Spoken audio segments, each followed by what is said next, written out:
BNR gold and diamonds తరుగు తక్కువ బంగారం ఎక్కువ. ఇప్పుడు మన వైజాగ్ లో జూలై 24న గ్రాండ్ ఓపెనింగ్. సాత్వికమైన దేవతలు గణపతి కానీ వెంకటేశ్వర స్వామి వారు కానీ వీళ్ళందరూ సాత్విక దేవతలు. సో వీళ్ళు ఇచ్చే రిజల్ట్ 10% ఉంటుంది. రెండవది వీళ్ళు కష్టాలని పోగొడతారు తప్ప సుఖాలని ఇవ్వరు. గుర్తుంచుకోండి ఇక్కడ. సో సుఖాలని అంటే నేను మాట్లాడేది పొజిషన్, డబ్బు, ఎక్స్ట్రీమ్ లెవెల్ ఇయ్యరు. ఎక్స్ట్రీమ్ లెవెల్ ఇచ్చేవాళ్ళు కలియుగంలో దశమహావిద్యలు.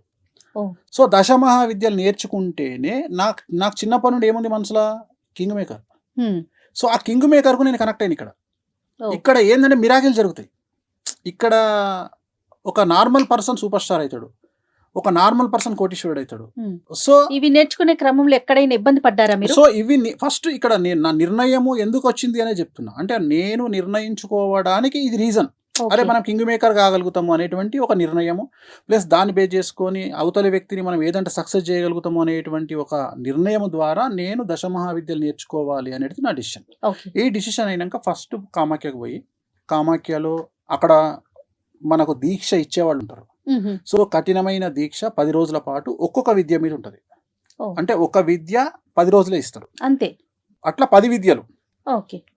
సో 100 రోజులు పడుతుంది. కానీ వామాచారంలో ఏముంటుందంటే యజమాని యొక్క కోరికలను 5 కోరికలను పేపర్ మీద రాసుకుంటాం. ఈ కోరికలు మేము మిమ్మల్ని అడగం, పేపర్ మీద రాస్తాం. మీకు ఏం కావాలి అని మొదలే సంకల్పం రాసుకుంటప్పుడు పేపర్ మీద మీ నక్షత్రము, గోత్రము, ఆ కోరికలు 5 రాసుకుంటాం. 5 పర్మిషన్. ఈ 5 సక్సెస్ అవుతాయి. 5 కంటే ఎక్కువ రాసుకోవడానికి లేదు వామాచారంలో. ఈ 5 పేపర్ మీద రాసుకొని సైలెంట్ సంకల్పం ఉంటుంది. అంటే ఇవి అమ్మవారికి డైరెక్ట్గా నివేదిస్తాం. ఇగో వీళ్ళకి ఇది కావాలి, వీళ్ళకి ఇది కావాలి అని చెప్పుకుంటాం. సో ఇవి చెప్పినప్పుడు ఆయన మమ్మల్ని ఏమడుగుతాడంటే, మరి నువ్వు ఇక్కడ మందు వాడతావు, ఈ కంట్రోలింగ్ నీకుందా? మందు ఖచ్చితంగా నువ్వు నెలకు ఇన్నిసార్లు మందు తాగాలి అని రూల్ ఉంటుంది. ఎందుకంటే ఎప్పుడైతే మేము దీక్ష తీసుకుంటామో, దీక్ష తీసుకున్నప్పుడు మా పొట్టలో అమ్మవారు ఉన్నట్టు మేము భావించాలి. మా పొట్టలో అమ్మవారు ఉంది.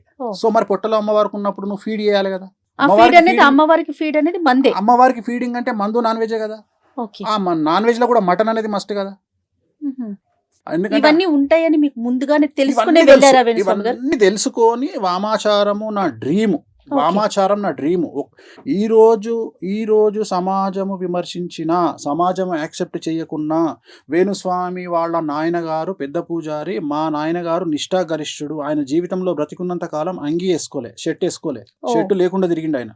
అలాంటి ఆయన కొడుకుగా, అలాంటి కుటుంబంలో నుండి వచ్చిన నేను పూర్తి కాంట్రాస్ట్ అయినటువంటి నాన్ వెజ్ వైపు రావడం అనేటువంటిది అతిపెద్ద నిర్ణయం నా లైఫ్లో. ఈ వామాచారంలో ఈ సబ్జెక్టును టచ్ చేసింది ఇప్పటి వరకు ఒక 2 టచ్ చేసినారు సినిమా ఇండస్ట్రీకి సంబంధించి. ఒకటి మిరాయి సినిమా, ఒకటి రాజమౌళి ఇప్పుడు రాబోయే సినిమా మహేష్ బాబు సినిమా. ఈ 2 సినిమాలు మీరు అబ్జర్వ్ చేయండి. మిరాయి సినిమా ప్రారంభం చేసినప్పటి నుండి రిలీజ్ అయ్యే వరకు మంచు మనోజ్ కాంట్రవర్సీలో ఉన్నాడు. చెప్పాలి, మీరు ఆన్సర్ చెప్పాలి. అవునా? ఎందుకంటే మిరాయి సినిమాలో బగాలాముఖి గురించి చూపిస్తాడు. చూశారా మీరు సినిమా? లేదండి. అయితే మిరాయి సినిమాలో బగాలాముఖి గురించి చూపిస్తాడు. దశమహావిద్యల్లో బగాలాముఖి ప్రాముఖ్యమైనటువంటి అమ్మవారు. జస్ట్ ఆ పాత్ర వేసినందుకే ఆయనకు అంత కాంట్రవర్సీ, సమస్యల్లో ఇరుక్కుంటారు. సో ఇది స్పెషాలిటీ. రెండవది ఇక్కడ ఈ వామాచారం కాన్సెప్ట్ ఏంటంటే, మనం 100 కోరుకుంటే అమ్మవారు 200 ఇస్తుంది. Rajamouli cinema, Mahesh Babu cinema Varanasi launch చేసినప్పుడు మీరు అబ్జర్వ్ అయిన దాంట్లో వారణాసి సినిమాలో దాంట్లో మీకు చిన్నమస్తా దేవి గురించి చూపిస్తాడు. చిన్నమస్తా అమ్మవారు తల నరుక్కొని ఉంటది, ఆమె గురించి చూపిస్తాడు. జస్ట్ ఆ లాంచింగ్ లోనే హంగామా జరిగింది. అంటే నేను అనేది ఏంటంటే, ఇగో ఇంత సంచలనం ఉంటుంది లైఫ్. సో వీటిని యాక్సెప్ట్ చేయగలిగినటువంటి బాధ్యత మన మీద ఉండాలి. ఇంకా నాకేం వద్దు, ప్రశాంతంగా వెళ్ళిపోవాలని అనేది నా కోరిక. సో అది దానికోసం నా ఏమైందంటే, నేను ఏదైనా చేస్తా. మీరు నమ్మరు, ఇవాళటి వరకు నేను చేసినటువంటి పూజలలో అమ్మాయిల దగ్గర నేను సింగిల్ ఎన్పి తీసుకోవాలి. ఇవాళటి వరకు, ఈ రోజు వరకు ఏ హీరోయిన్ దగ్గర కానీ, ఏ ఆర్టిస్ట్ దగ్గర కానీ, ఏ సెలబ్రిటీ దగ్గర కానీ నేను డబ్బులు తీసుకుని అమ్మాయిల దగ్గర, నేను అమ్మాయిని దేవతా స్వరూపంలో చూస్తా. మాకు ఫస్ట్ ఇచ్చేటువంటి రూల్ ఏంటంటే, మా నియమాలలో ఫస్ట్ నియమం ఏంటంటే, అమ్మాయిని స్త్రీని దేవతగా చూడాలి. ఎందుకంటే మేము పూజించే కామాఖ్య, మేము పూజించే దశమహావిద్యలు అన్నీ కూడా యోని రూపంలో ఉంటాయి. సో అందుకని ఏమంటాడంటే, నువ్వు ఫస్ట్ యోనిని వేరే రకంగా చూడకు, నువ్వు నీ పుట్టుకకు కారణమైనటువంటి ఒక అమ్మని చూసుకో, ఒక అమ్మవారిని చూసుకో. అందుకని మేము జీవితంలో ఏ అమ్మాయిని వేరే దృష్టితో చూడము. ఓన్లీ అమ్మవారి దృష్టితోనే చూస్తాం. మ్మ్. మా దృష్టిలో ప్రతిదీ అమ్మవారే. సో ఎక్స్ట్రీమ్ థింకింగ్ ఉంటుంది. ఆ థింకింగ్ను, ఆ కనెక్షన్ని ఏర్పాటు చేయగలిగిన వాడు మా గురువు. ఓకే. వెంకటస్వామి గారు, ఇప్పుడు మనం కంప్యూటర్కి మన బర్త్ డీటెయిల్స్ ఇచ్చేస్తే జాతకం వచ్చేస్తుంది, పూర్తిగా చెప్పేస్తుంది. ఇది ఒక పక్కన నడుస్తుంది. మరో పక్కన తంత్రం కానీ మంత్రం కానీ యంత్రం కానీ వీటిని నమ్మే వారి సంఖ్య కూడా పెరుగుతానే ఉంది. రెండింటిని మీరు అసలు ఏ దృష్టితో చూస్తారు? అసలు నేను సైన్స్ కంటే, నేను మిగతా వాటికంటే వీటినే ఎక్కువ నమ్ముతా. ఎందుకు నమ్ముతా అంటే మ్మ్. తాంత్రికం కానీ, భక్తి కానీ, భయం కానీ, దాంట్లో మార్పు ఏదైనా కావచ్చు. కొంతమంది దేవుడి దగ్గరికి భయంతో వెళ్ళే వాళ్ళు ఉంటారు, కొంతమంది భక్తితో వెళ్ళే వాళ్ళు ఉంటారు, కొంతమంది ప్రేమతో వెళ్ళే వాళ్ళు ఉంటారు. ఓకే. గూగుల్ సెర్చ్లో 2000 సంవత్సరం తర్వాత కనుక మనం గూగుల్ సెర్చ్ చేస్తే టోటల్ జనాభాలో 8% మంది భగవంతుడి వైపు వచ్చినట్టు, భక్తి మార్గం వైపు వచ్చినట్టు గూగుల్ సర్వేలు చెప్తున్నాయి.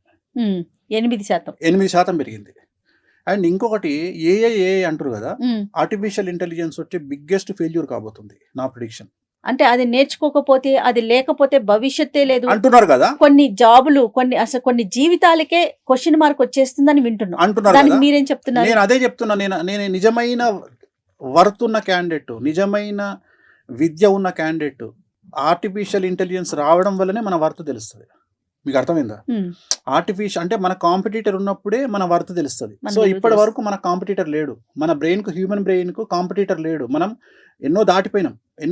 ఇప్పుడు ఏ అనేది మనకు ఒక కాంపిటీటర్కి వచ్చింది. వచ్చి ఇప్పుడు ఏమంటుందంటే నువ్వా నేనా అంటుంది. ఇప్పుడు నేను అని ప్రూవ్ చేసుకునే అవకాశం వచ్చింది. ఇప్పుడు చాట్ జీపీటీలో మీరు మీ డేట్ ఆఫ్ బర్త్, మీ టైం కొట్టంగానే జాతకం చెప్తుంది. అవును. మీరు వేరే జ్యోతిష్కుడి దగ్గరికి పోవాలంటే ఎప్పుడు పోతారంటే చాట్ జీపీటీ కంటే ఇంకేదో విషయం అవతల మీకు ఆ జ్యోతిష్కుడు చెప్పగలిగినప్పుడే పోతారు. ఆ పరిస్థితి వస్తుందంటారా? ఇప్పుడు ఆల్రెడీ ఉంది కదా. నేను అదే చెప్తున్నా. ఏఐ మనల్ని మింగేస్తుంది అనే మాట ఏం లేదు, తప్పది. నేను అదే చెప్పబోతున్నా మీకు. అంటే నాకున్న అవగాహన ప్రకారం ఏఐ మీ దృష్టిలో ఒక వర్డ్, నా దృష్టిలో ఏఐ అనేది మేషరాశి. సో భగవంతుడి వైపు అందరూ చూస్తున్నారు. సో అందుకని మనకు ఎంత ఏఐ వచ్చినా, ఎంత అడ్వాన్స్ అయినా, మళ్ళీ మనకు భగవంతుడి మీద భక్తి, ప్రేమ మనం ఎట్లా హ్యాండిల్ చేస్తాం అనేది. ఉదాహరణ, వెంకటేశ్వర స్వామిని నేను ఒక తండ్రిలాగా ట్రీట్ చేస్తాను. నాకు అక్కడ భక్తి ఉండదు, నాకు ఆయనతో అటాచ్మెంట్ కనిపిస్తుంది. నా దగ్గర ఉండే ఫోటోలన్నీ చాలా పెద్దగా ఉంటాయి. నేను ఏం చేస్తా అంటే, నాకు బాధ వస్తే ఎదురుగా కూర్చొని ఆయన దిక్కు చూసుకుంటూ ఆయనతో మాట్లాడుకుంటా. అది పిచ్చి అనుకుంటారు జనాలు. సో అట్లా చాలా మంది నాలాగా మాట్లాడుకునే వాళ్ళని నేను చూసిన. చాలా మంది హీరోయిన్స్, కొంతమంది హీరోయిన్స్ డాడ్ అని పిలుస్తారు వెంకటేశ్వర స్వామిని. వినడానికి కొద్దిగా అది మంచిగా మనకు అనిపించదు, కానీ వాళ్ళ దృష్టిలో అది కరెక్ట్. ఎందుకంటే ఒక తండ్రిగా భావించడం తప్పలేదుగా. సో అట్లా మనం ఎంత అటాచ్ అయ్యి ఉన్నాము అమ్మవార్లతోని, దేవతలతోని అనేది మన పడే కష్టాల మీద ఆధారపడి ఉంటుంది, మనం కోరుకునేటువంటి ఫ్యూచర్ మీద ఆధారపడి. వేణుస్వామి గారు, ఇప్పుడు దశమహావిద్యలో 10 రకాల అమ్మవార్లు ఉంటారు. అందులో వేణుస్వామి గారికి ఎవరు నిర్దేశంగా నిలిచారు? ఇష్టమైన దేవత ఎవరు? బగళముఖి, స్ట్రైట్ అవే. ఎలా జరిగింది అది? అంటే నేనేం నమ్ముతా అంటే, మీరు పూజించే దేవుడు ఎవరు అనేది మీ జాతకం డిసైడ్ చేసి ఉంటుంది. సాత్విక దేవతన. అలాగే మిమ్మల్ని లైఫ్లో నిలబెట్టే గ్రహం ఏదో మీ జాతకం డిసైడ్ చేసి ఉంటుంది. నా జాతకంలో రాహు ఉచ్చ. ప్రస్తుతం కలియుగాన్ని పాలిస్తున్నది రాహు అనే గ్రహం. అలాగే బగళముఖి అనే అమ్మవారు కలియుగాన్ని కమాండ్ చేస్తుంది.